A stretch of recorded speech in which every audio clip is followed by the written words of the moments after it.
Okay, Veterans Claims Ambush. I showed you a beautiful picture earlier on. And I said, you're in it, and you have to go through those bushes, and you have no idea what's on the other side. This is an instructional course about what is on the other side of those bushes. Beautiful, isn't it? See the distraction? See the distraction? I'm going to show you some distractions. Why are you going to file a claim at VBA? Victor Bravo Alpha. You've been injured. I want you to take a look at this page. This is important. This is from samhsa.gov. You can look this up. You should look this up. Here's why. Social Security, disability, integrates with veterans' disability. This tells you how it works. Can you read and understand this? Can you read and understand this? If you can't, I don't want you to be uptight about it. You must recognize that you are not the person to go into this ambush alone. Social Security has been working with the VA for many, many, many years. If VBA were to grant you benefits, Social Security would integrate them, perhaps, with Social Security disability if you qualified for it. How would you know? Talk to your attorney. Why do you need Victor Bravo Alpha if Social Security is already involved? I could save the government billions of dollars. Get rid of VBA. Give it all to Social Security, where the Administrative Procedures Act will apply. Give it all to Social Security, where many lawyers are familiar with it. I'll talk about this later on. Do you understand now why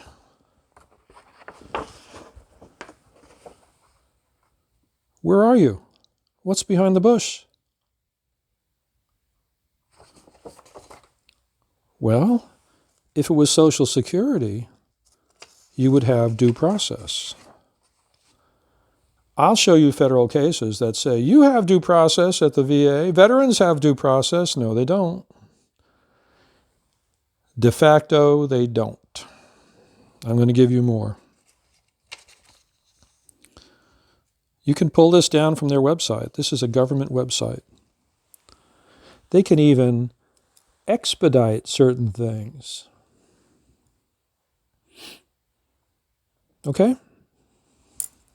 Why can't they handle all the claims?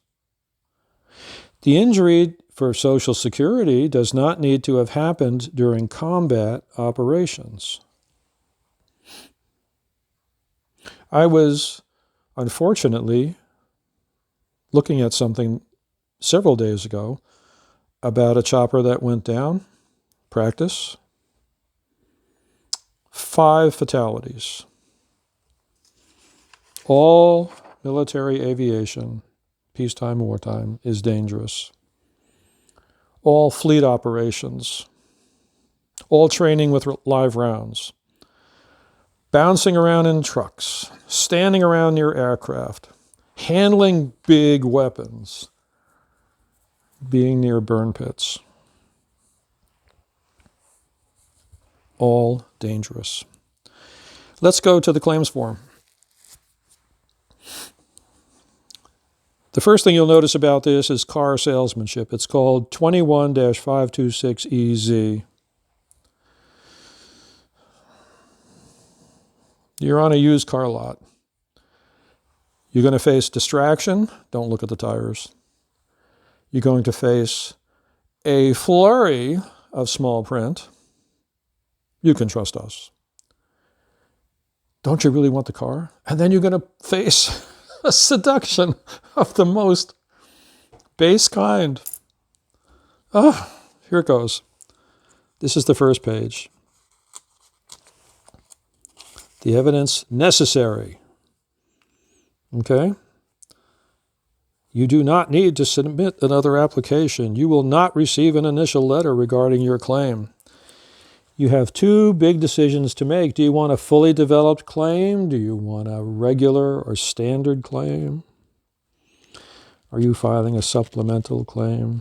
Here comes a little bit of salesmanship. You want that car? It's going to move off the lot. You better act quickly. So we got a lot of people waiting here. We've got a list of 10 people who are interested, and I know 2 of them are coming back this afternoon or tonight. You better act. Come on. The fully developed claim program is the fastest way to get your claim heard. What do these people do all day? What on earth do they do all day? Why is one claim faster than the other? Well, of course you want something fast. And you've been told this could take years. Take a short break. You've been told this could take years. FTC is fastest. So what would you check off? You don't want to be sitting around for a couple of years. Then it gets down to submitting a claim. Do you understand that by the time you get to this, did you read and understand all this? Did somebody point this out to you? What else is in bold and is underlined? Let's see. You do not. You will not. What else? I guess this is all by itself. Submitting a claim, how to submit. Fill this form out. It's easy. Are you too ill-educated to fill this out by yourself? What's wrong with you? Don't fall for this. All right?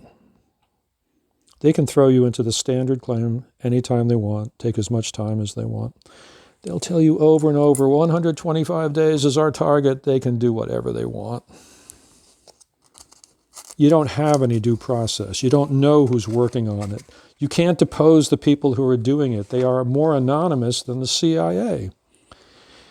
We're on page 2. See my notes? Optional, standard. Are you going to read this? Come on, you got to buy that car. We got 10 people waiting. You want it today? You got to act now. Strongly encourage. You send all the information. The burden is on you.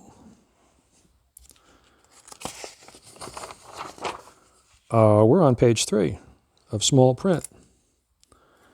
You can mail it to, or you can submit online. What's the biggest thing you've ever submitted online? Was it an order for pizza?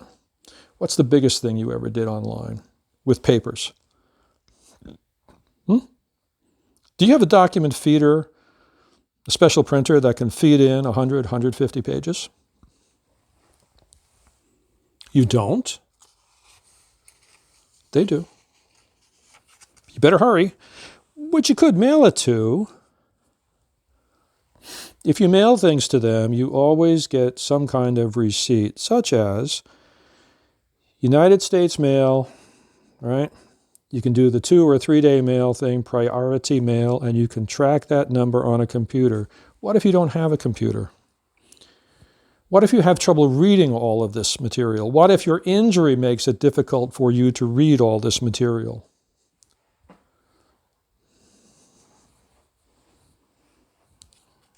We're only on page 3. Here's page 4. Disability service connection. Well, you have to prove this by medical evidence or by lay evidence of persistent and recurrent symptoms of disability. What does that mean? What standard of proof is that? Okay, we're going to run through this pretty quick, and then we're going to get to the actual claim fill-in-the-blank form. You're in litigation. That guy hit my car at a stoplight. Okay, prove it. I want the money. He hit me. The other driver says, no, he backed into me. Contest. Who's got the proof? For you to win as plaintiff, you need to win by 51%. What if they don't believe you and it's 50-50? You don't necessarily win. In fact, you don't win. Case dismissed.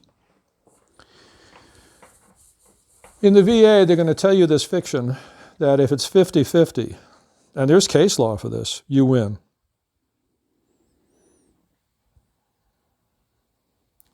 You believe that? They don't have to show you their evidence. They don't have to tell you who worked on it, whether the person could even read the evidence that you sent. They don't have to tell you what their seniority, grade, and experience was. Right? They don't have to testify. You don't get to cross-examine them. Ready for this shocker? Federal case law. U.S. government employees in a U.S. government forum must be believed when they testify about actions that are executed in the ordinary course of their employment. Go back and listen to what I just said. You can impeach them, but you better have some big stuff to do it. I've done it with major league stuff. Okay. Evidence of persistent and recurrent symptoms of disability. I'm going to tell you a story, and that will be it for this session. We're going to continue with this form. We're only on page 4 of small print.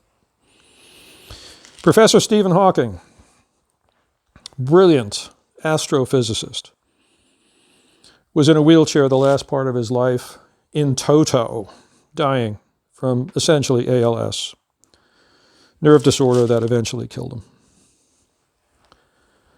He held the Isaac Newton Chair at Cambridge University, which meant that he was one of the great,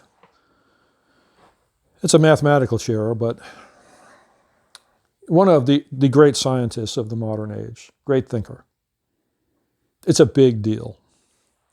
He had 4, as I understand it, full-time teaching assistants assigned to him by Cambridge University, which is one of the 2 top leading universities in England, much like Harvard, Yale here, Cambridge, Oxford in England.